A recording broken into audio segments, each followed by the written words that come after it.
بسم اللہ الرحمن الرحیم۔ عبادہ بن صامت رضی اللہ عنہ جو بدر کی لڑائی میں شریک تھے اور لیلۃ العقبہ کے 12 نقیبوں میں سے تھے، فرماتے ہیں کہ رسول اللہ صلی اللہ علیہ وآلہ وسلم نے اس وقت جب آپ کے گرد صحابہ کی ایک جماعت بیٹھی ہوئی تھی، فرمایا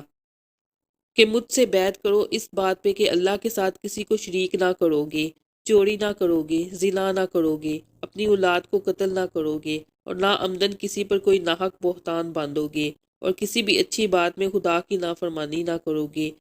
جو کوئی تم میں اس عہد کو پورا کرے گا تو اس کا ثواب اللہ کے ذمے ہے، اور جو کوئی ان بری باتوں میں سے کسی کا ارتکاب کرے اور اسے دنیا میں اسلامی قانون کے تحت سزا دے دی گئی تو یہ سزا اس کے گناہوں کے لیے بدلہ ہو جائے گی،